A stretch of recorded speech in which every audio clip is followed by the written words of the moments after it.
We're now in the Renaissance proper, 1400. The first century, 1300 to 1400, is called the Proto-Renaissance, and it has characteristics that we're going to see later in the Renaissance, and we pick out those things that are signs of the future things to come in Giotto, in Duccio, Simone Martini, and Ambrosio Lorenzetti. Those artists, had it not been for the Renaissance, would have just been sort of an anomaly. It's just a continuation of the Middle Ages. But in 1400, things changed, and they changed in the direction of the sort of things that had been started by those artists of the Proto-Renaissance. We're in Florence, where it began.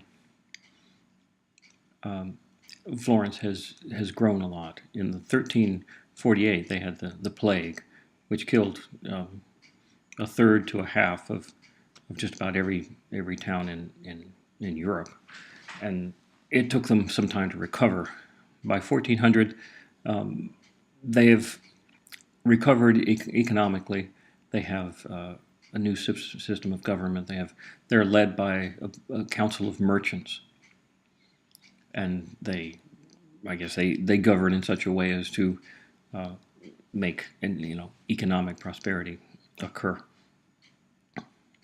There's also a greater sense of a lot of scholars who are looking to the past, looking to the antique art and literature, and attempting to recreate it, thinking of that as the great mythological past, I guess you could say, for their culture, and they want to resurrect it. And they had this sense of that the intervening time, the Middle Ages, they think of and call the Middle Ages as a dark time, a time where things had, remained stagnant from their point of view. In 1401, in Florence, during they're rebuilding their cathedral. Their cathedral is Santa Maria degli Fiori. It's the main cathedral of Florence, and it's huge. We're going to look at it shortly. But just next to it, on the west side, is the baptistry, a much older building. It's octagonal. It's made in a Romanesque, an Italian Romanesque style. Though the people at the time weren't aware how old it was. It was some hundreds of years old, but they didn't have a record of just how old it was. They thought it was Roman, and they wanted to make things like the Romans. So when they're making the new cathedral, they sort of add a lot of the features that the baptistry had.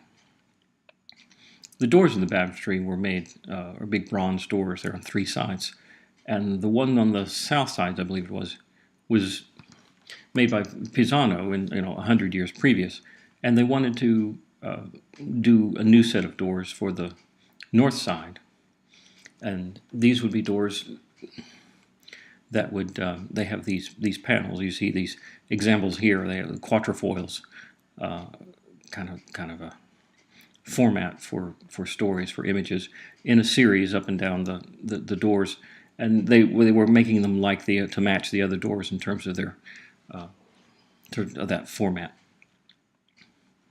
They didn't have a lot of great artists at the time. That is, they didn't have known artists, and they had a competition among the younger ones coming up to see who could be the artist for these doors, the sculptor to make the doors. And in the competition, it was a lot of the people that they know who had been in the competition. They later became the great artists of the Renaissance. But the only two panels that they made they had to enter the contest by creating a single panel, and there's only two left, and they're by Brunelleschi on the left, Lorenzo Brunelleschi, and Lorenzo Ghiberti on the right, and Brunelleschi on the left. The instructions for the competition was that was that they had to make an image of the sacrifice of Isaac. And it had to have, the figure of Abraham, the figure of Isaac on an altar. There had to be the angel. It had to be at the moment when Abraham is sacrificing. He's about to kill Isaac, and the angel stops him. So that moment in time when that occurs in the story, there needs to be the ram, which is the replacement sacrifice, has to be in the picture, and also two of the servants with their mule or donkey was in it as well. So here we see two images of the same story with all of these characteristics.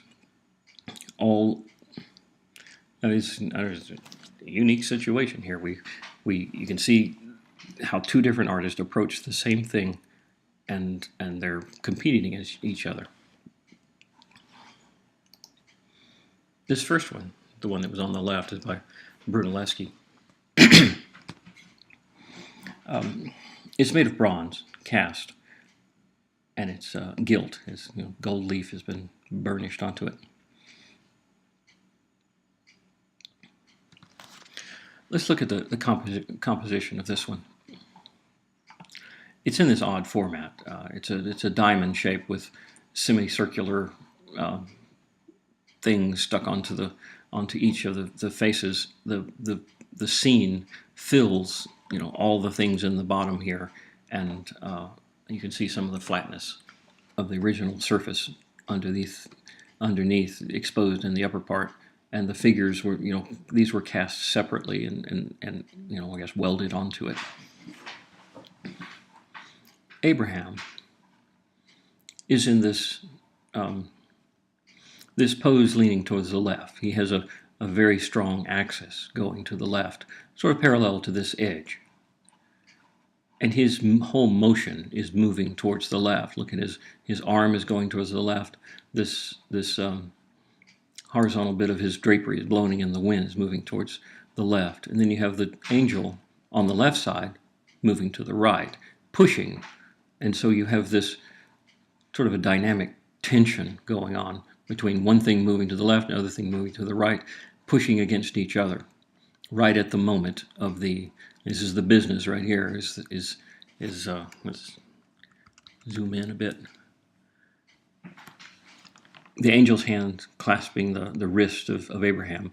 Abraham stare into the face of the angel. The hand on the knife, the hand on the boy's neck, holding him back. His mouth is open in surprise, and he's just ready to do it. And this is just a very dramatic scene right here.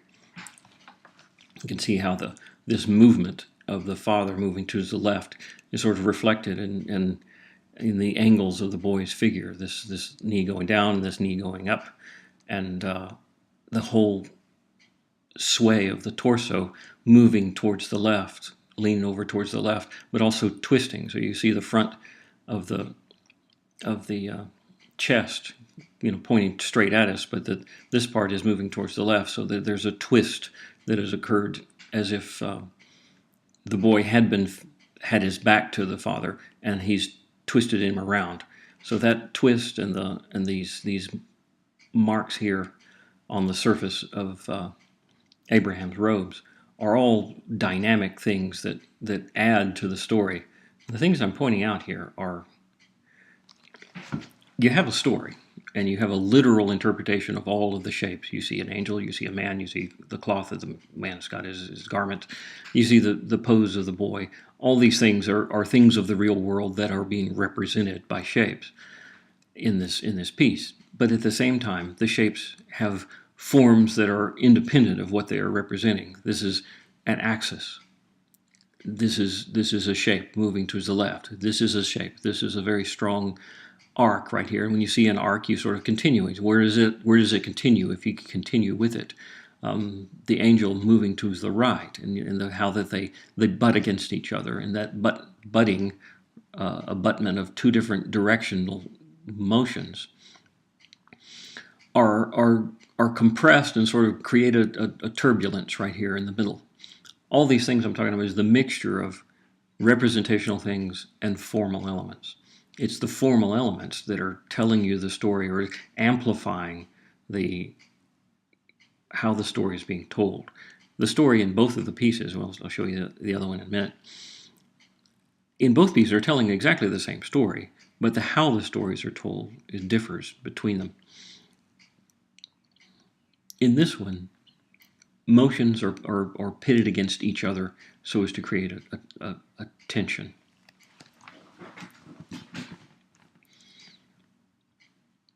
All of this occurs in the upper 2/3 of the space. The lower third has these figures. The broad back of the mule or horse, whatever it is, has a very straight line right here, and it's parallel to this line that goes to the top. So this creates a base, a heavy base. All this rock surface down here creates a heaviness. This is the stability of the piece. This figure also collapsed here and angled down. The weight of the stuff up above is pressing down on the figures down at the bottom, so that up here is where action is occurring. But the action is not expressed in terms of things actually moving. There's direction, but it's one direction against each other.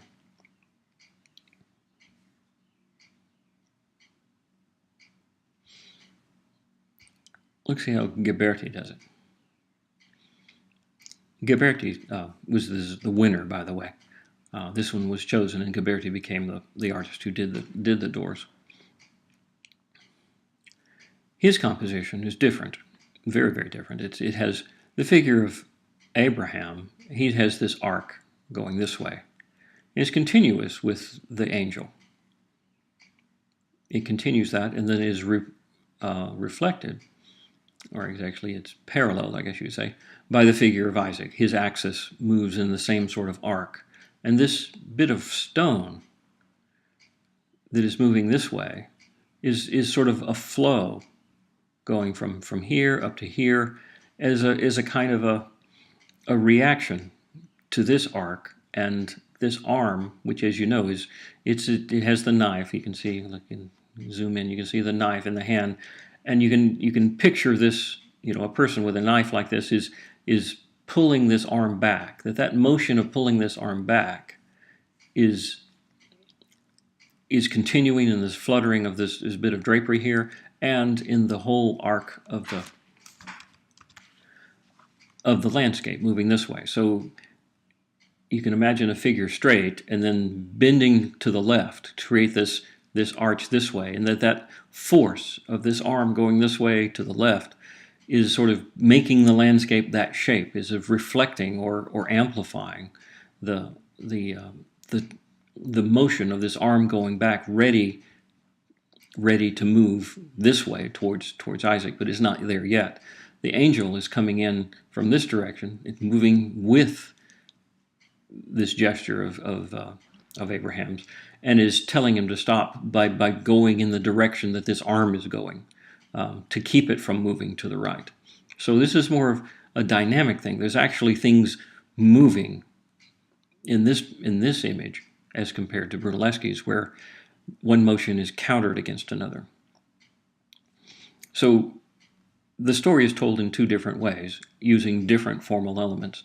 And there are two aspects of the story. This is the preparation of the stab. And so the stab actually never happens.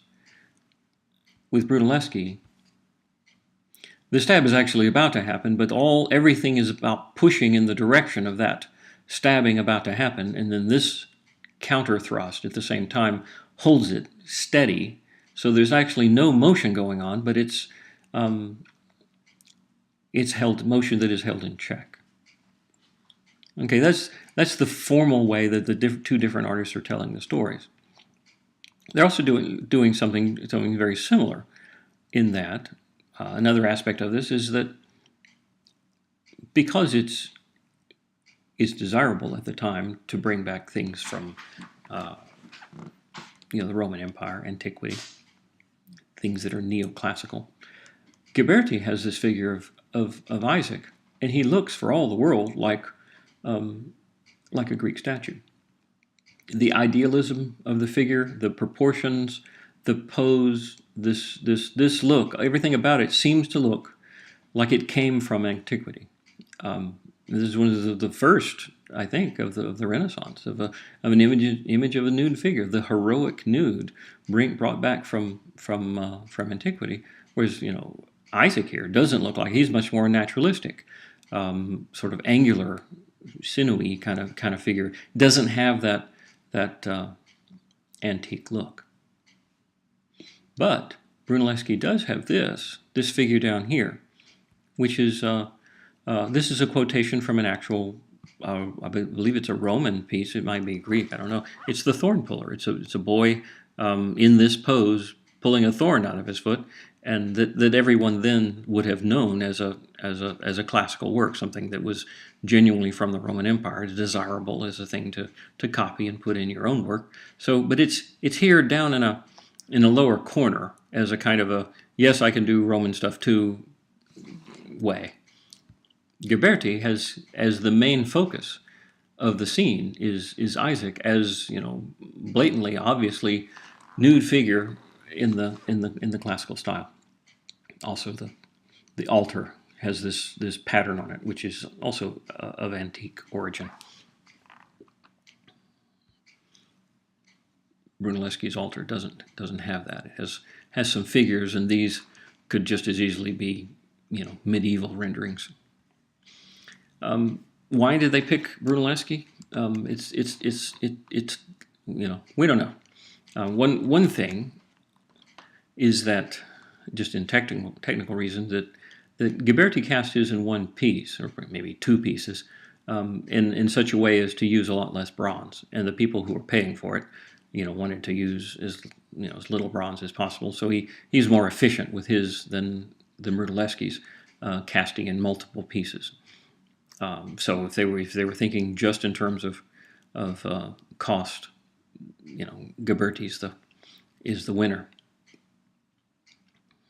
One thing, this look, this classical look, that Ghiberti has here, once he makes these doors, he's very influential, and his look becomes the look of much of the Italian Renaissance. So when they chose Ghiberti, for whatever reason, they were essentially choosing what was going to be the Renaissance look.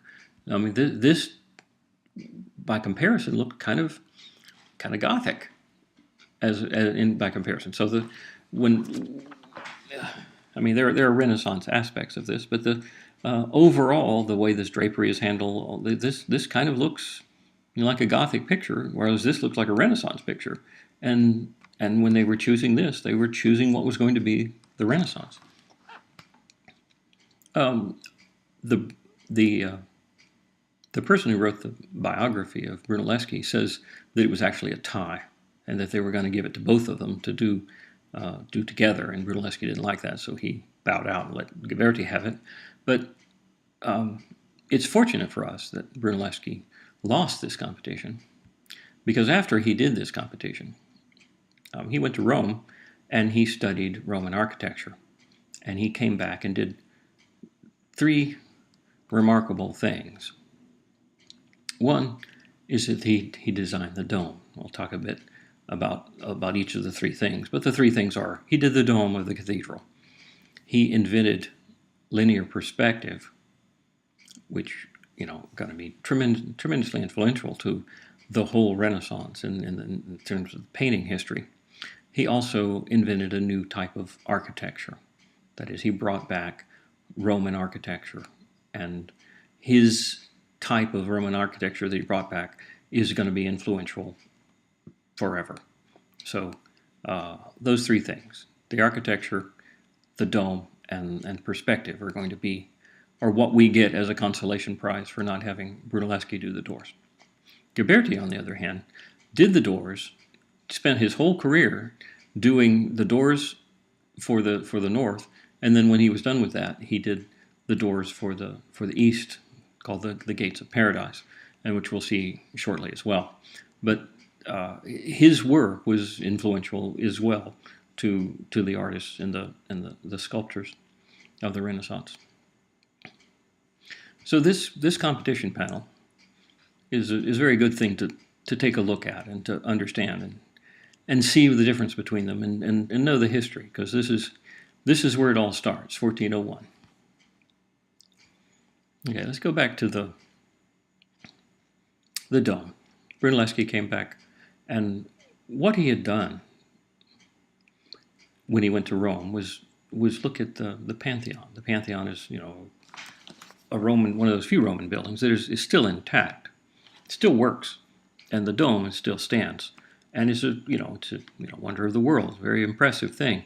And he studied it. He also studied all the different aspects of architecture. I'll show you or tell you about the how he got perspective out of that. But first, let's look at the history of this cathedral. It was begun in the previous century, a couple of generations before Brunelleschi was born. This is the plan of the cathedral, and most of this was already done by the time Brunelleschi had a hand in it. They made the walls and these all of the nave part was done, and the foundations for all of this was all dug and built up to, let's say, all this stuff here was all built, the lower part.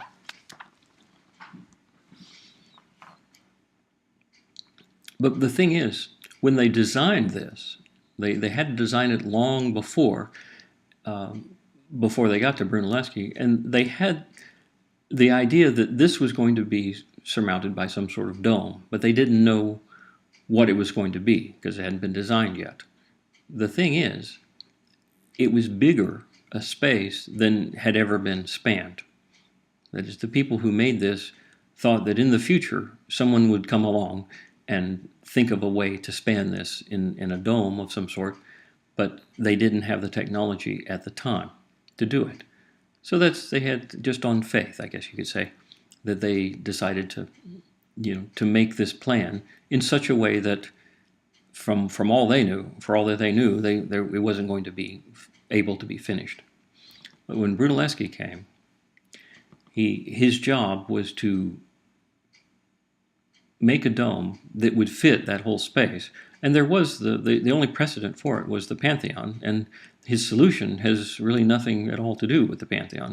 He devised a completely new way of making a dome that was very unlike the Pantheon, but it was his own. Let's look at the interior of it. It's two domes, one shell inside of another, and there's a space between the two, and it has you can see all these ribbings, and there's also a special herringbone way of laying bricks. There's chains. There's all sorts of technological things that he had to invent, engineered in order to make this thing stand.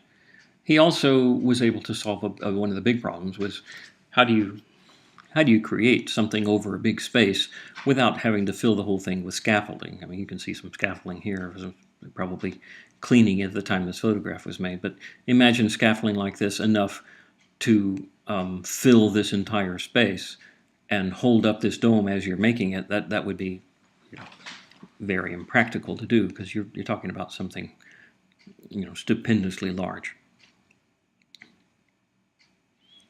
But he did it in such a way so as to create a scaffold that would be sort of a ring around the perimeter, and that ring would be held in place, and that the workers would build the domes, the inner and the outer, at the same time, but make them a layer at a time, and that each layer is individually stable on its own as you get to the top. And it can't overstate how influential this is. I mean, all the domes that you see on anything are designed like this now, and ever since. So you can think of the St. Peter's Dome in the next century, designed by Michelangelo, was done the same way. And I don't know, St. Paul's in London. There's several in France. There's the Capitol building in Washington, D.C. all of them are, owe their existence to this type of dome. And, it's just some sort of engineering miracle to be able to pull this off. And if that's all he had done, he would be, hailed as, one of the great Renaissance architects. But he also did other stuff.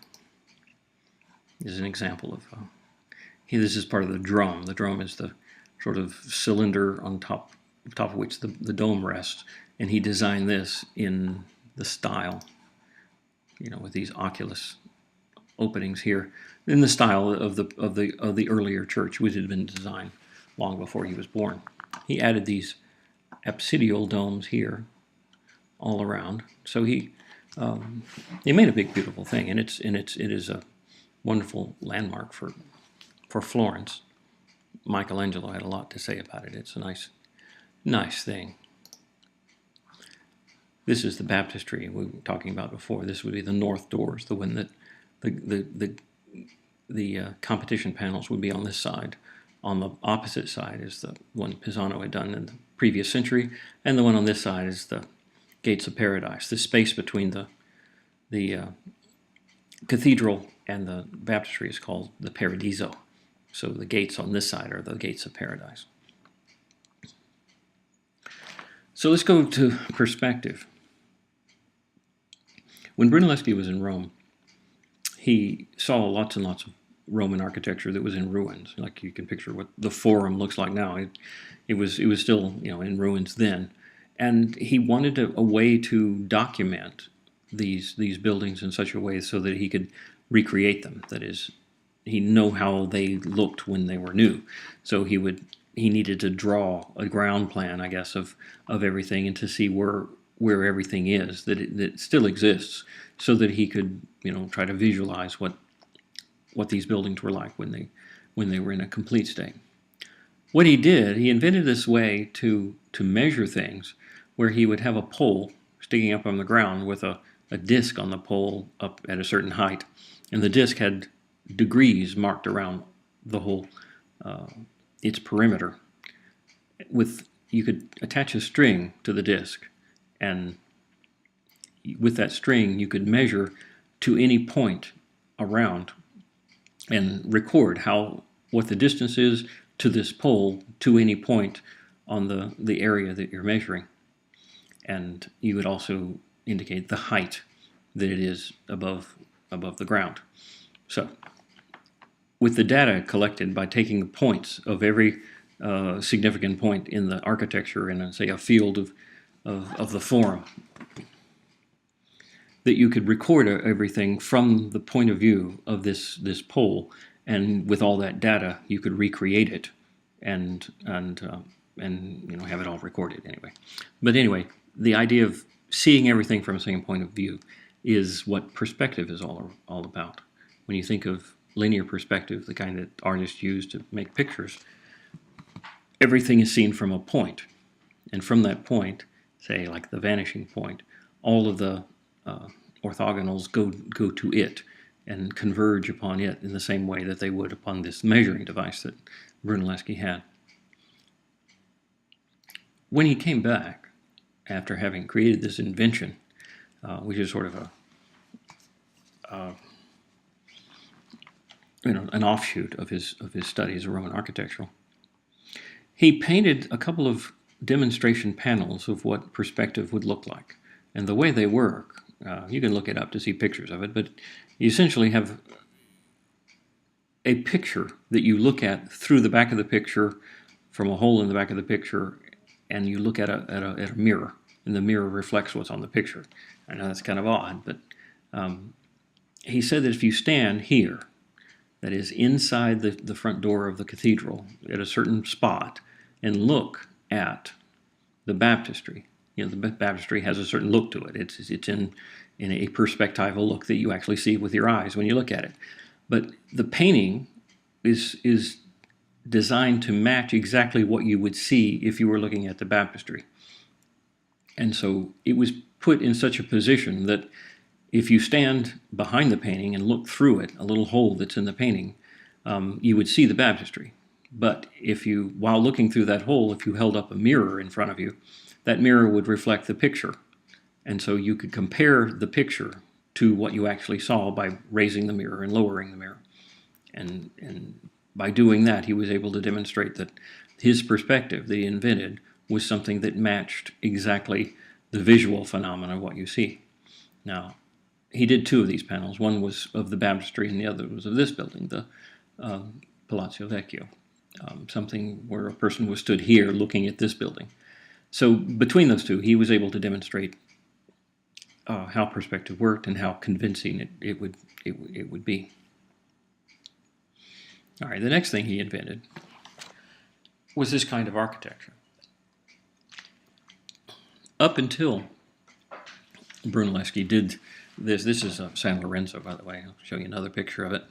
This is a church he designed, and before this, churches were Gothic. They were pointed arches. Italian Gothic had relatively tall, vertical design scheme with pointed arches, and it looked Gothic. And the way the architecture, the different elements of architecture looked, like columns and piers and things, were sort of distorted versions of what had ultimately been antique Roman things.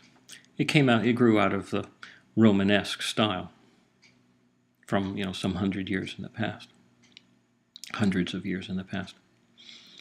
What they didn't have was round arches, and that was something that the Romans had. So when Brunelleschi wanted to make a new architecture, something that he, based on what he had learned from looking at actual Roman architecture, he brought back the actual Corinthian column with its capital and its base and its proportions, the way you actually see in Roman architecture. Also the round arch. Now, this element of having this, what's called an impost block above the capital, this isn't something that the Romans actually did.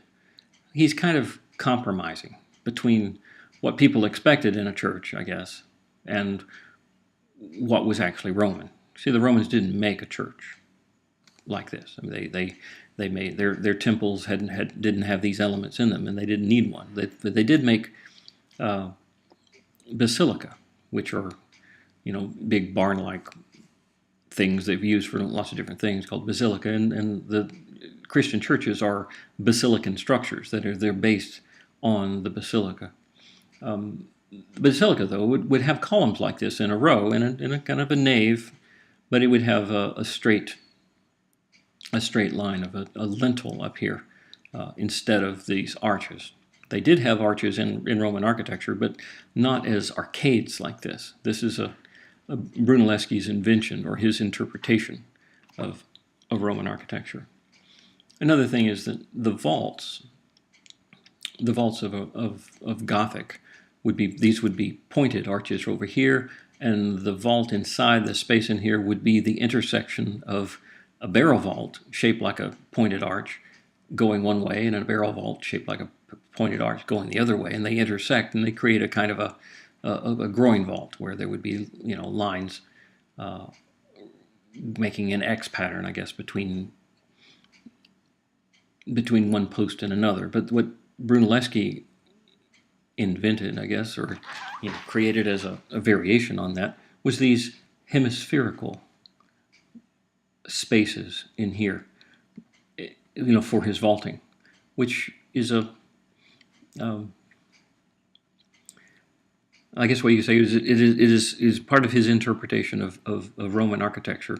This is a ground plan of that same church, is to make things in terms of very simple geometric shapes and proportions. This is a square. This is the nave of the church, and these little aisles or bays, I guess you could call them. These spaces in here are square in plan, and the vault above this space is part of a sphere or a hemisphere, each one. And then the surface of this is a big flat space right here at a higher level. So he's using simple geometric shapes, squares, rectangles. In the rectangles, you can see two bays together make a square here, and there's a square and a square and a square. There's what, 4 squares down the aisle, and then this crossing is a square, and then the apse is a square, and the transept's arms are squares. So using squares and of different proportions, I mean this in simple ratios to one another are his scheme, which he thought of as being bringing back Roman or different aspects of Romans. And I guess it's a good time to mention the fact that even though we use the word Renaissance, and that means rebirth, a rebirth of the Roman times and the Roman sensibilities, that nothing Roman was ever copied exactly. Every artist, whether it's the painters, sculptors, or architects, they interpreted it. That is, they looked at the stuff that is their model, and they reimagined it. They added their own stuff to it. And so nothing is purely Roman.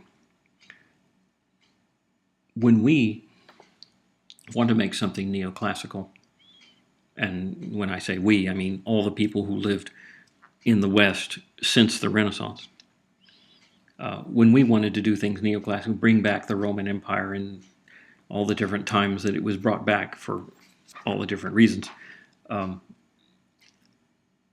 instead of looking back at the actual Roman Empire, we have looked back to the Renaissance, and specifically back to Brunelleschi, his interpretation of classical architecture. So we're seeing it through Renaissance eyes, and that's not exactly an accurate picture of Roman. They didn't know that much about the Romans. In fact, they didn't. I don't know that they couldn't distinguish, say, between Republican and Imperial, or what part of Imperial, or the late Imperial, all the different styles that occurred in the Roman Empire. It was all one to them. It took some time before historians were able to tease out all of the differences from one to another. So we know more about the Romans now than they did then, but what they did know was not a perfect picture, and so they had to do lots of adapting.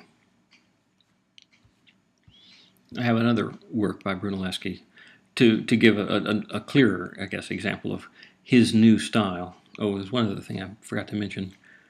Let's say this sort of look here. You've got a pilaster. A pilaster is like a column, except it's flat, and it's sort of rectangular in profile, squeezed flat against the wall. It's an ornament that looks like a column. It has column features. Has a kind of abbreviated capital of Corinthian capital like that. This arcade like this with pilasters between them and a what do you call it, architrave and tablature up here. This is a signature Brunelleschi thing. And I point this out. There's another example of it right there. I point this out because later in the artists of the Renaissance, the painters will make images of that. So I just wanted to point that out while we're actually looking at it. This is another work by him. It's called the Ospedale degli Innocenti, the Hospital of the Innocents. It's sort of a foundling hospital or an orphanage, and it was in a public building. And he designed the whole building. But what we're interested in is this portico here. It's a loggia. That is, it's a porch with a sequence of columns with arches going down the side. Inside there are these hemispherical vaultings. Maybe you can see it here. Yeah, these are hemispheres in here, and these are square bays or cubical. Imagine a cube of space with a sphere on top. That's how this is conceived. Just as the church had this loggia with columns supporting arches going down just like the church has. And in these spaces you have these roundels, these circles filling the space. This is something completely not Roman at all. It's something he invented. But it's a signature Renaissance thing, and it's something we'll see later in paintings.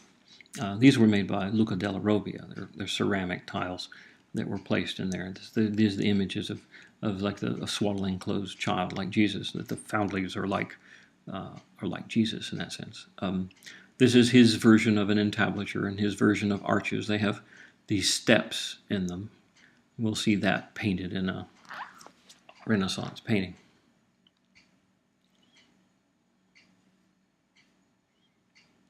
But before we get to that, let's look briefly at what Ghiberti did later in his life. This is after Ghiberti had finished those doors. He did the east doors, the gates of paradise, and he did them in a new format as rectangles, big rectangles, so he can have much bigger pictures. By the time he got to these, the Renaissance painters had already gone and used Brunelleschi's perspective to make pictures, and he incorporated that into his new pictures, something he didn't have in the first set of doors. In the first set of doors, they kind of look, because of that quatrefoil form, they look kind of Gothic, even though they have a step into the Renaissance. Here, we're fully into the Renaissance when he's making these doors. And this is what the whole thing looks like. I'm showing you this so that we're only going to focus on one of the panels, which is this one, the one with Jacob and Esau. And this is a story. The story from the Bible with Jacob and Esau were twins, and they there was the birthright. Esau was the older, and Jacob got the birthright from him by trading it for some stew, and he impersonated his brother here. This is Isaac, his father. This is the same person who was the child in the Abraham sacrificing Isaac panel as an old man. So he impersonates his brother, and he gets the birthright. So he becomes the father of the Jewish people. But this whole picture, it looks square. It's filled with this big architectural thing. It has arches, it has pilasters, it has an entablature. It looks like it's open to the sky on the inside, but you can't really tell. But it's a big, monstrous piece of architecture that was completely new. It's a fantasy thing, but it is of a style that didn't exist. When he made the first panels. This is essentially Brunelleschi's architecture that he's representing.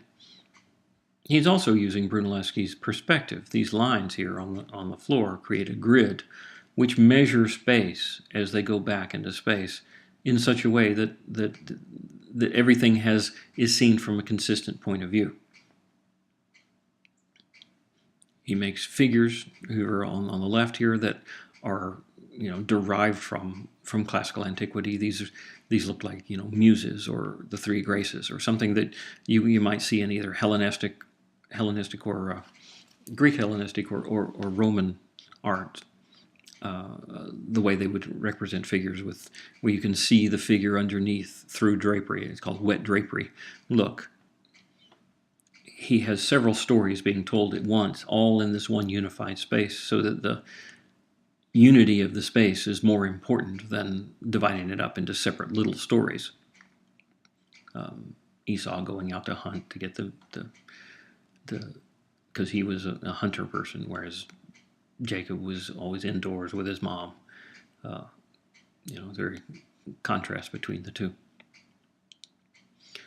But it's this naturalism of figures and natural poses seen from a variety of angles, also different degrees of depth within this is a sculpture, so it's a relief sculpture. So the relief, that is how far it is from the surface, is different degrees. Things that are closer to you are in almost fully round in their modeling, whereas things that are, as they get farther and farther away, become shallower. Like this, something very far away is has the same sort of shallowness that like a coin has. It doesn't project very much. It's called low relief here and high relief here.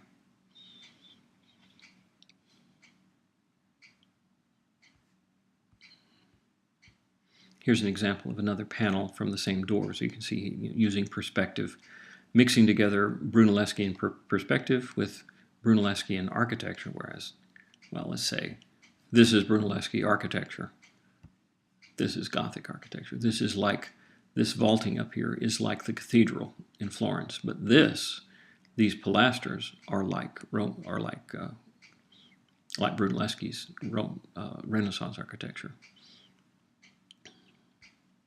And last, here's a portrait that Ghiberti did of himself to go as part of the doors. If you look at the doors as a whole,